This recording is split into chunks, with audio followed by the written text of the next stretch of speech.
Nessa noite nós vamos nos dedicar para falar um pouco mais a respeito da ceia do Senhor.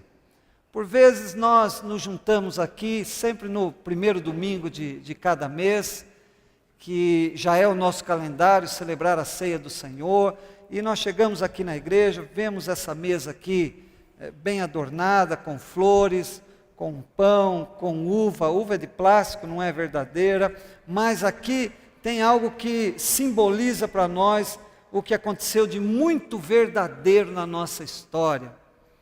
A entrega do Cordeiro Santo, a entrega do Cordeiro sem mácula, que um dia veio a esse mundo e se entregou em troca da minha e da sua vida. É a Ele toda a honra e toda a glória. E às vezes nós, no decorrer dos anos, durante todos esses anos que eu tenho dentro da igreja, já tomei tanta ceia, eu sei que muitos aqui também, e por vezes corremos o risco de celebrar a ceia do Senhor de uma forma indevida, não trazendo à nossa memória o que isso simboliza. Eu, por vezes, me esqueço de um monte de coisa. Por exemplo, nome para mim é terrível, esqueço de nome. Às vezes vou conversar com o irmão, erro o nome. Às vezes eu estou orando com o irmão, principalmente com a irmã, eu erro o nome. E normalmente a pessoa trava no meio, né? Você está, o Senhor abençoa aqui a Maria, tal. Aí você ouve uma voz assim, é Paula, a Paula, Senhor, em nome de Jesus, tal. A gente tem, eu tenho, e eu sei que você também, talvez esquecer nome não seja o seu problema, mas nós esquecemos de muitas coisas na nossa caminhada, na nossa vida. É verdade, alguns têm uma memória assim incrível, mas a grande maioria de nós acabamos nos esquecendo de tantas coisas no decorrer da vida aqui.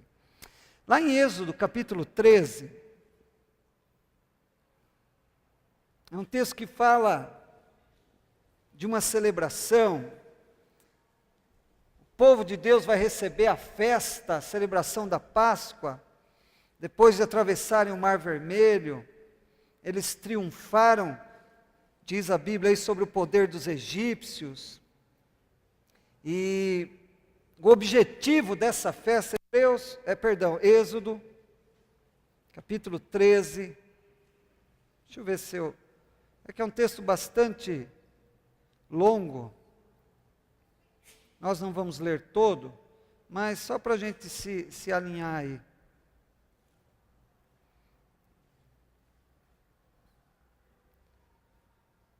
Que ele vai falar dessa festa, a partir do verso 3, Êxodo 13.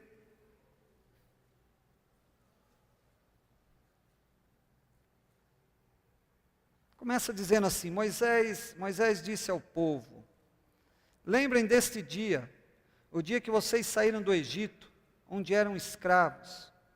Este é o dia em que o Senhor os tirou de lá pelo seu grande poder. Portanto, não comam pão feito com fermento. Vocês estão saindo do Egito neste dia, no primeiro mês, o mês de Abibe. O Senhor jurou aos seus antepassados que daria a vocês a terra dos cananeus, dos heteus, dos amorreus, dos heveus, dos jebuseus. É uma terra boa e rica. Quando Ele os levar para aquela terra, vocês deverão comemorar essa festa religiosa no primeiro mês de cada ano. E aqui começa então a celebração da Páscoa. E o texto vai seguir, tem, muitas coisas preciosas nesse texto aqui. Depois na sua casa você pode meditar nele.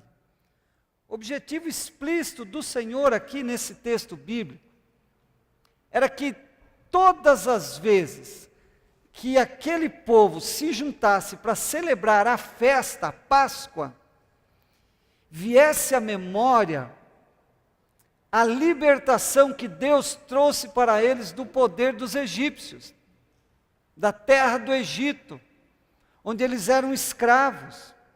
E se você conhece um pouco da história bíblica, você sabe como era terrível todos esses anos, e foram centenas de anos, que o povo de Deus se tornou escravo no Egito. E eles eram subjugados. Eles passavam assim, dificuldades tremendas. Porque a escravidão traz isso. E se você está aqui nessa noite me ouvindo, e já teve um encontro precioso com Jesus Cristo, provavelmente você sabe o peso de uma escravidão. Quando nós somos escravizados ou fomos pelo pecado. Você sabia que estava errado, você sabia que estava pisando na bola, mas não conseguia se libertar daquilo. E tentou, usou todas as suas forças, não resolveu nada. Até que um dia, talvez tenha acontecido com você, como aconteceu com o povo de Deus lá no Egito. Deus levanta alguém que vai levar uma mensagem, usa aquela pessoa, alguns sinais, algumas maravilhas acontecem ali, para que o faraó começasse a pensar direito com quem ele estava mexendo, e até que o povo compreende aquilo, e segue o líder que Deus mandou, no caso era Moisés, e eles saem do Egito, e aí o texto vai, antes disso, vai dizer que quando eles pegam o caminho de fuga, o faraó cai em si, vai atrás dele, aí tem a questão do mar que se abre, estão lembrados disso? Lembra, irmãos? Muito bem, o mar se abriu. Deus continua fazendo milagre? É bom que você acredite, porque Ele continua. Independente de você acreditar ou não, aliás. Deus continua transformando situações. Mas aí Deus levanta então a celebração da Páscoa, ou da ceia, uma festa, para que a memória daquele povo fosse sempre ativada, a respeito da libertação de Deus da escravidão que até então eles estavam passando. Mas assim como eu e você esquecemos das coisas, esse povo esqueceu também. E dessa geração aqui, eu não entendo muito bem como as pessoas conseguem contar essa questão de estatística, mas eu li aí numa Bíblia de estudo, dizendo que, em média, 600 mil pessoas morreram no deserto, por esquecer o que Deus havia feito. Eles começaram a reclamar, a questionar, alguns tiveram saudade da escravidão, saudade do Egito, porque lá pelo menos tinha uma cebolinha para a gente comer, e agora nós estamos enrolados aqui nesse deserto. E diante dessa palavra, e trazendo isso para o nosso dia, e para essa noite aqui de uma forma muito especial, tem momentos na minha e na sua vida que nós precisamos também ativar a nossa memória. E lembrar da ceia do Senhor, que é uma festa também. E nós vamos falar sobre isso. E tem a ver com esse poder libertador também, lá do Antigo Testamento.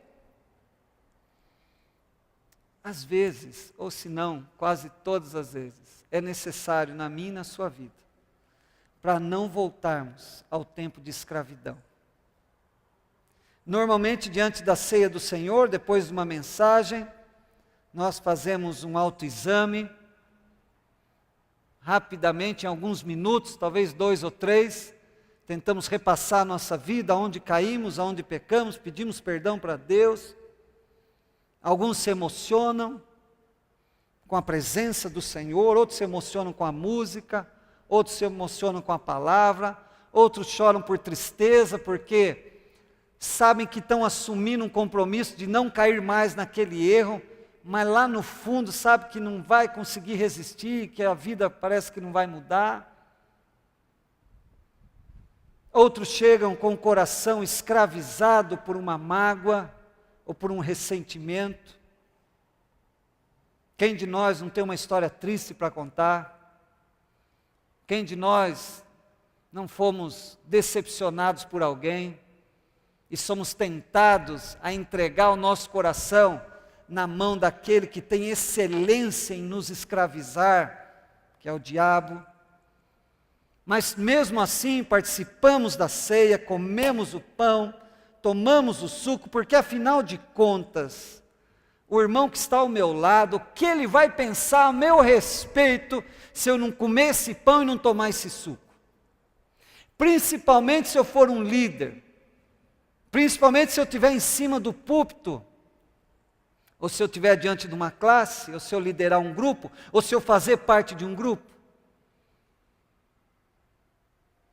Mês após mês, situações como essa, tem mantido ainda muitos, e eu falo para a igreja do Senhor nessa noite, que eu faço parte, você também, muitos ainda escravos do pecado, escravos da mágoa, do ressentimento, da ira, do sentimento de vingança, e tantas outras crueldades mais. Então o momento que nós temos para nos lembrar do nosso Salvador, do poder dele sobre o mal, da graça derramada na minha e na sua vida, saber que quando nos achegamos diante dele com o coração e dizemos: Senhor, tem misericórdia porque eu pequei contra ti, e eu não quero mais cair nesse erro, e Deus enxerga o meu, o teu coração e vê sinceridade. A Bíblia diz que ele vem com seu precioso sangue, como profetiza Isaías, e nos torna assim puros. Mas nós nos esquecemos disso durante o restante do mês, ou muitos se esquecem. Estamos perdidos no pecado, estávamos perdidos no pecado, sem esperança e condenados à destruição eterna. Esse era eu e você. Mas Cristo cedeu a sua vida por nós, para redimir-nos dessa maldição. Fez isso quando ainda éramos seus inimigos. Está com a Bíblia aí na sua mão? Romanos 5, versos 6 ao 11. Ó o amor do Senhor, diz assim, Romanos 5, verso 6. De fato, no devido tempo, quando ainda éramos fracos, Cristo morreu pelos ímpios. Dificilmente haverá alguém que morra por um justo, embora pelo homem bom, talvez alguém tenha coragem de morrer. Mas Deus, diz aqui a Bíblia, demonstra seu amor por nós. Que maneira? Cristo morreu em nosso favor quando ainda éramos pecadores. Como agora fomos justificados por seu sangue, muito mais ainda por meio dele seremos salvos da ira de Deus. Isso é maravilhoso, hein? Você devia glorificar a Deus por isso. Se quando éramos inimigos de Deus, diz o texto bíblico, fomos reconciliados com ele mediante a morte do seu filho, quanto mais agora, tendo sido reconciliados, seremos salvos por sua vida. Não apenas isso, mas também nos gloriamos em Deus, por meio do nosso Senhor Jesus Cristo, mediante quem recebemos agora a reconciliação. Isso é maravilhoso. Quando nós lemos lá os últimos capítulos dos 4 evangelhos, é assustador o que fizeram com o nosso Salvador. O orgulho, a ira, a maldade do coração humano, nós nos assustamos. Há alguns anos atrás, o Mel Gibson, lembram dele? Sim? Produziu um filme, A Paixão de Cristo. Quem aqui assistiu A Paixão de Cristo? Muito bem. Eu nunca assisti, confesso para os irmãos. Eu vi alguns trailers, achei assim muito sanguinário, mas é a minha opção, né? Quantos assistiram? E vocês sobreviveram. Porque se vocês têm uma memória razoável, vocês vão se lembrar que as notícias contavam de algumas pessoas que morreram assistindo o filme. Lembram-se disso? Alguns tiveram um infarto, nem acabou o desfecho do filme, nem a pipoca acabou de comer. crueldade que foi mostrada, a maldade, que eu penso que não retratou nem sequer 1 ou 2 ou 3% do que de fato aconteceu com o Deus encarnado, o Senhor Jesus Cristo, nosso Salvador. Então o preço pela minha e pela sua vida, pela nossa libertação, irmãos, foi altíssimo. O preço pago para que o pecado não me escravizasse mais, não te escravizasse mais, foi altíssimo. O preço pago para que o nosso coração fosse um coração moldável na mão do Deus Todo-Poderoso foi altíssimo.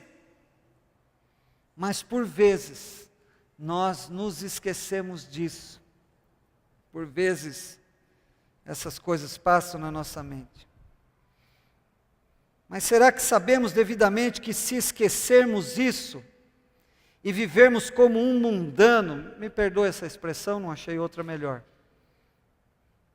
como alguém sem princípio, será que se vivermos assim sabemos disso, que nós estamos crucificando de novo o Senhor, que nós estamos expondo o Senhor à vergonha de novo?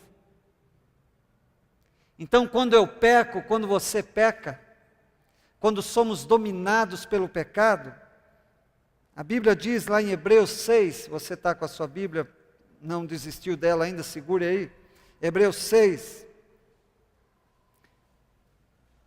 verso 4 ao 6, nos chama a atenção. Ora,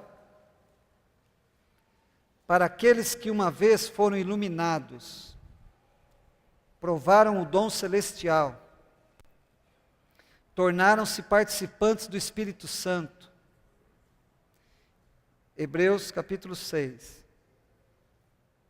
verso 4, verso 6. Ok? Às vezes eu erro a referência, então não se assuste. Ora, para aqueles que uma vez foram iluminados, provaram o dom celestial, tornaram-se participantes do Espírito Santo. Então nós vamos lendo e a gente vai se encaixando aqui. Ora, eu fui iluminado, eu vivi em trevas, um dia a luz do Senhor resplandeceu sobre a minha vida, e eu acredito que sobre a sua também. Amém? Ótimo. Provaram o dom celestial, a graça de Deus, o amor de Deus. Você tem provado disso? Então você está nesse versículo também, junto comigo. Até aqui nós estamos indo bem. Tornaram-se participantes do Espírito Santo. O Espírito de Deus habita em você? Tem certeza disso? Glória a Deus por isso. Então nós estamos indo bem. Experimentaram a bondade da palavra de Deus e os poderes da era que há de vir. Até aqui nós vamos bem. Mas agora o que diz? Mas caíram. É impossível que sejam reconduzidos ao arrependimento, pois para si mesmos estão crucificando de novo o Filho de Deus e sujeitando-o à desonra pública. É um texto bem pesado da palavra de Deus, que poucas vezes passamos sobre ele, mas nessa noite se faz necessário diante da mesa.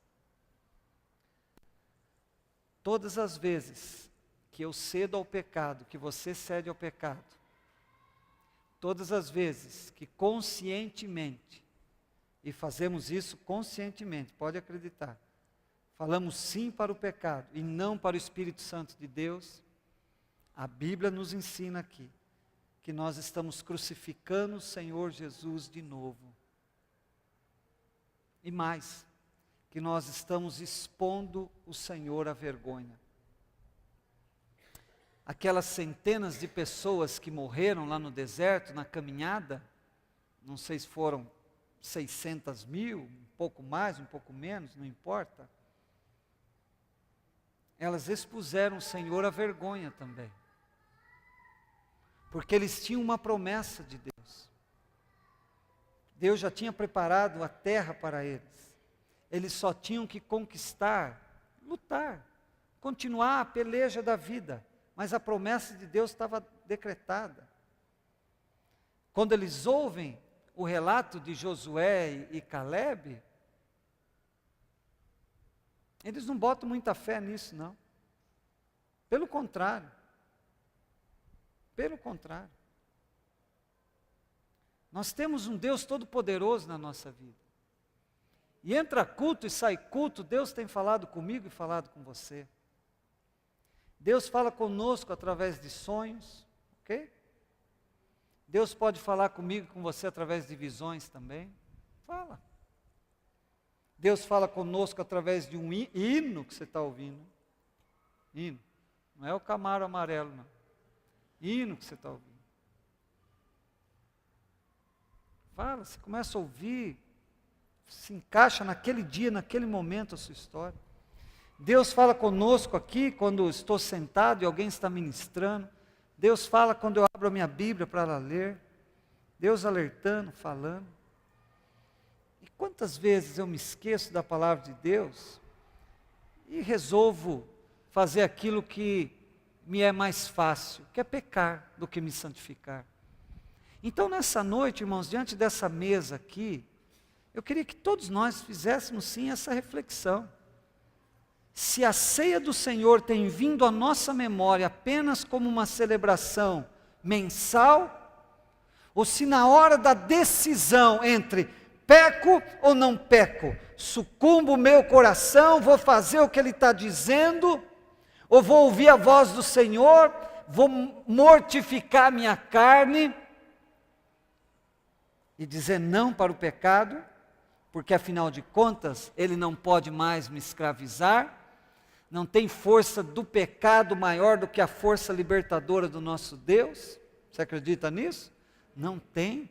Não tem nome mais poderoso que o nome de Jesus. Aqui às vezes a gente se esquece de clamar o nome dele no momento exato da questão. E falar, Jesus, ou como alguém disse, filho de Davi, tem misericórdia de mim. Me afasta, tira isso da minha vida. Então essa ceia do mês de fevereiro pode ser um ponto marcante na sua vida. Você que entrou aqui e está cansado de viver de aparência, está cansado de viver um cristianismo superficial, está cansado de ouvir boas palavras, mas não consegue colocar em prática. Essa é a noite que Deus preparou para você rever que a tua liberdade já foi comprada. Você não precisa ser escravo de mais nada e de mais ninguém, porque nós fomos libertos através do sangue precioso do Senhor Jesus Cristo. Diz o poeta que Ele morreu a nossa morte para nós vivermos a sua vida. Isso é fato. Ou será que calcamos aos pés o Filho de Deus e profanamos o sangue da aliança com o qual fomos santificados e ultrajamos o Espírito da graça? Outro texto, também de Hebreus 10, quero ler com você.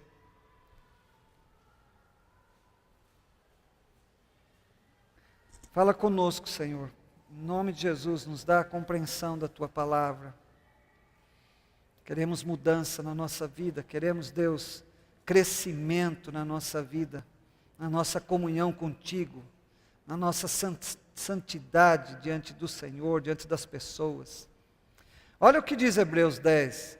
Se continuarmos a pecar deliberadamente depois que recebemos o conhecimento da verdade, já não resta sacrifício pelos pecados, mas tão somente uma terrível expectativa de juízo e de fogo intenso consumirá os inimigos de Deus. Sério esse texto, irmãos. Ele diz que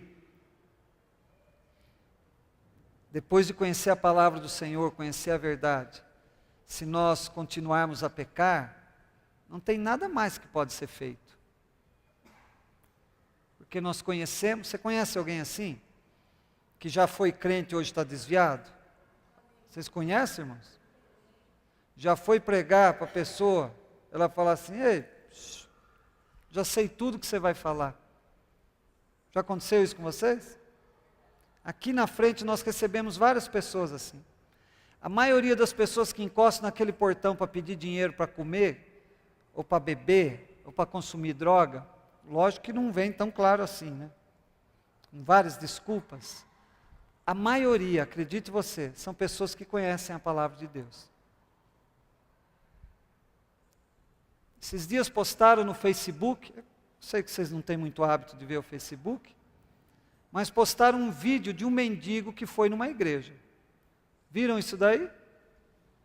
E o camarada canta que nem um colibri. Alguém viu isso? Vocês não veem Facebook? Quem viu, irmãos? Ergue a mão. Só o Léo? Você também, Vanessa?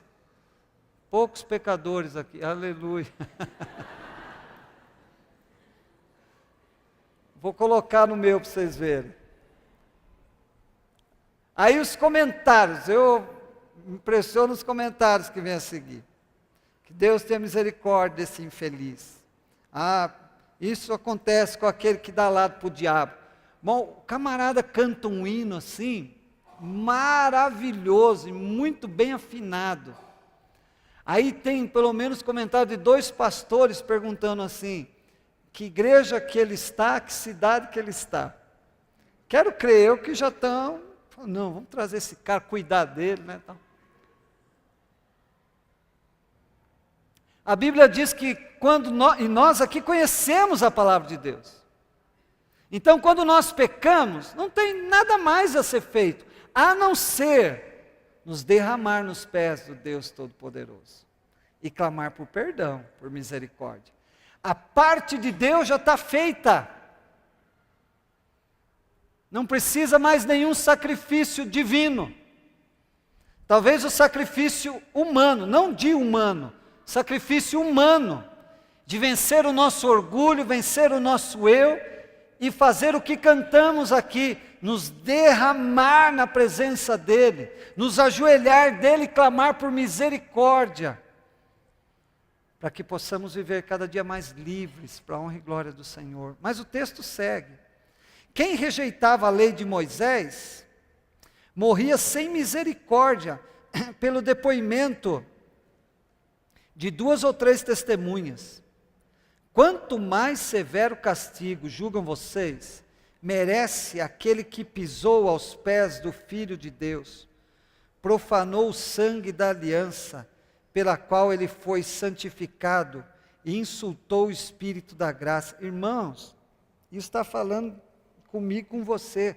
Quando nós pecamos, é como se nós pisássemos no Senhor Jesus. Pastor, mas que palavra para arrebentar, é verdade. Estou aqui moído, já cheguei moído, mas eu quero alegrar o coração do meu Deus, irmãos. Eu não quero viver mais um evangelho de aparência, eu não quero viver mais uma conversão limitada, não quero mais. Eu quero servir o meu Deus com toda a inteireza do meu coração, com a totalidade do meu ser. Eu quero fazer valer cada dia da minha vida o sacrifício de Jesus, porque foi pago pela minha vida um preço caríssimo, e eu não posso dar as costas para isso. Nós estamos vivendo uma época onde o pecado foi desvalorizado. Olhamos e às vezes falamos, não, mas todo mundo, onde tem um santo, né? Todo mundo peca, né? Também fazer o quê, né? A gente é de carne, a carne é fraca, maldita fraca, a carne é fraca. Então eu creio que a intenção do Senhor nessa noite é trazer à nossa memória a seriedade, primeiro, da nossa situação antes do nosso libertador, que estávamos perdidos, escravos, subjugados, e a nossa situação após a cruz, após o Calvário. Hoje nós somos livres e temos que fazer valer essa liberdade. Eu gostaria que você não aceitasse mais nenhum tipo de escravidão na sua vida. Você que chegou aqui nessa noite amarradão no seu pecado, talvez amarradão no seu vício, que é muito abrangente, não é só bebida, não é só cigarro, não é só a droga, tem vários vícios aí que levam à morte, tanto a morte espiritual como a morte física também. A nossa geração, falando com os homens aqui dessa igreja, é uma geração que tem sido assolada pela pornografia, que é um vício maldito, que numa questão metabólica gera na nossa mente a mesma substância que a cocaína, que o crack, que a maconha e qualquer outra droga. Por isso que tem prazer em estar diante de um computador visitando sites pornográficos. É o mesmo prazer, a liberação daquela substância mesmo, é um vício. E tantas outras coisas mais. Mas nós somos livres. É que talvez você se esqueceu, assim como o povo do deserto, que Deus olhou para eles lá no Egito e mandou também um libertador. Um dia Deus olhou para mim e para a sua vida, nós lemos isso, quando ainda éramos pecadores, miseráveis, não tinha nada de bom na nossa vida. E Ele nos amou intensamente, amou você intensamente. Trouxe eu e você à presença dEle, a comunhão da igreja, que é um lugar, alguns descem o pau na igreja, é verdade, é um lugar de, às vezes, de difícil convívio, é um lugar onde enfrentamos algumas situações, mas não podemos esquecer que a igreja é lugar de doente. Por isso que eu e você estamos aqui. Porque carecemos da saúde que só Deus tem para nós. Só Ele tem. E é por isso que Deus te trouxe aqui nessa noite. Porque Ele quer dar um basta na sua escravidão. Ele continua querendo salvar a sua vida. Ele continua querendo te usar. Ele continua querendo fazer em você e através de você grandes coisas. Mas você tem que vencer essa limitação. E você não pode participar da ceia apenas como algo litúrgico na sua vida. Apenas para ter paz no seu coração. Não. A ceia não é para isso. A ceia traz à nossa memória que nós fomos comprados também, que fomos tirados da escravidão. Amém? Em nome de Jesus. O texto ainda segue aí. Quão mais severo castigo julgam vocês, merece aquele que pisou aos pés o Filho de Deus, profanou o sangue da aliança, pelo qual ele foi santificado, insultou o Espírito da graça, pois conhecemos aquele que disse, a mim pertence a vingança, eu retribuirei. E outra vez, o Senhor julgará o seu povo. E aí termina, terrível coisa é cair nas mãos do Deus vivo. Essa é a palavra de Deus que não muda. E o Deus vivo que a Bíblia diz aqui, é o Deus de amor, que nós somos apaixonados por Ele. É o Deus que cura a nossa enfermidade, não é? É o Deus que provê na nossa vida, é o Deus que dá alegria, dá paz. Mas Ele é o justo juiz. E o dia da ira do Senhor vem. E nós temos tudo para nos livrar dessa, porque já fomos alcançados pelo Senhor. Em sua sabedoria, o Senhor nos deu uma festa para sempre termos Jesus Cristo e esse crucificado diante de nós. Ele não deu para nós estátuas, não deu cruzes, quadros, imagens ou qualquer coisa terrena, mas nos providenciou uma simples participação, a ceia original no pão asmo, pão sem fermento, e do fruto da uva, que é o suco de uva, no primeiro dia da semana. Está lá em 1 Coríntios 11, é o texto que nós lemos toda a ceia aqui. Separei ele aqui, vou ler junto com você, rapidinho, 1 Coríntios 11. A partir do 17, entretanto, nisto que vou dizer, não os elogio, pois as reuniões de vocês mais fazem mal do que bem. Então a ceia não era só uma reunião do povo de Deus, não era só, se juntava só para comer, tinha algo a mais disso daí.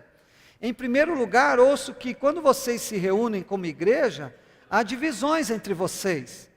Até certo ponto eu creio, pois é necessário que haja divergência entre vocês, para que sejam conhecidos quais entre vocês são aprovados. Até aí está tudo bem. Quando vocês se reúnem, não é para comer a ceia do Senhor, porque cada um come a sua própria ceia, sem esperar pelos outros. Assim, enquanto um fica com fome, o outro se embriaga. Então havia uma desordenança ali. Será que vocês não têm casa onde comer e beber? Ou desprezam a igreja de Deus e humilham as que nada têm? Que direi? Eu os elogiarei por isso? Certamente que não. Paulo arrebentava, né? Pois recebi do Senhor o que também entreguei a vocês, que o Senhor Jesus, na noite em que foi traído, tomou o pão e, tendo dado graças, partiu e disse: este é o meu corpo que é dado em favor de vocês, façam isso em memória de mim. Da mesma forma, depois da ceia, ele tomou o cálice e disse: esse cálice é a nova aliança no meu sangue, façam isso sempre que o beberem em memória de mim. Porque sempre que comerem desse pão e beberem desse cálice, vocês anunciam a morte do Senhor até que ele venha.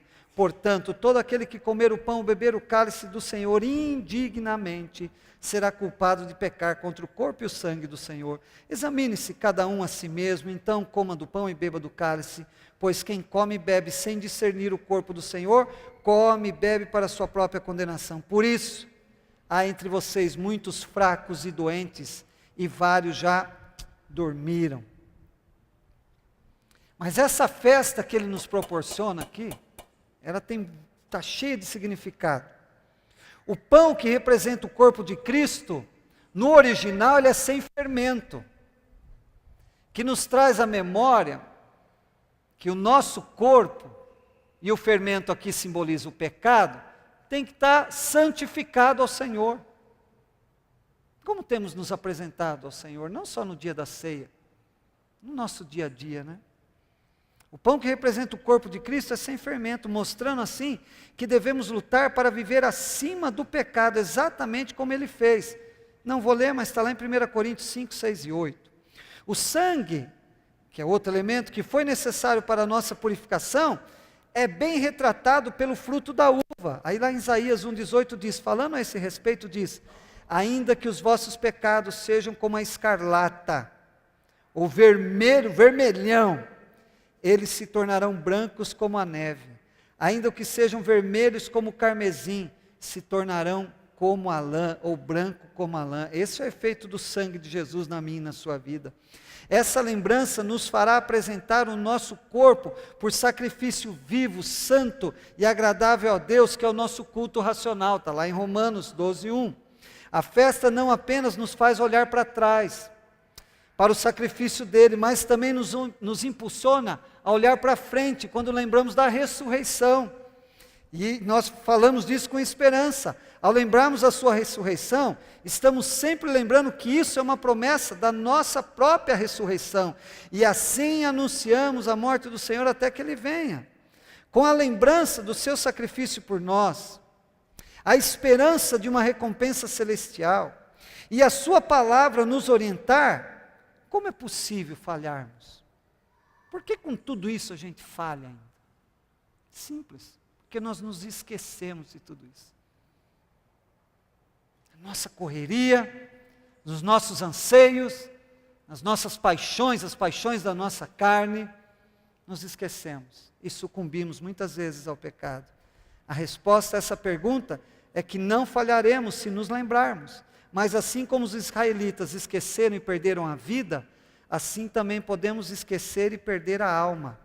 Paulo advertiu essa igreja de Corinto, nós lemos aqui, que havia muitos que dormiam, e ele fala dessa morte espiritual, porque perderam o verdadeiro sentido da ceia do Senhor. Estavam tomando sem discernir o corpo. Que insulto para Cristo é participarmos dessa festa sem pensarmos em seu sacrifício. O próprio ato que tem por objetivo ajudar-nos a lembrar, acaba sendo assim o meio de esquecermos. Porque celebramos, é uma festa, é alegria, e esquecemos, às vezes, de olhar lá para trás. Que isso não aconteça. E 1 Coríntios 5, versos 7 e 8 diz: pois também Cristo, nosso Cordeiro Pascal, foi imolado. Por isso, celebramos a festa, não com o velho fermento, nem com o fermento da maldade e da malícia, e sim com os asmos da sinceridade e da verdade. Então, nessa noite, diante dessa mesa aqui, Deus também nos convida a celebrar essa festa, com toda a sinceridade e verdade do nosso coração. E eu queria, junto com você, nos prepararmos para isso. Se você puder ficar de pé onde você está, eu agradeço. Antes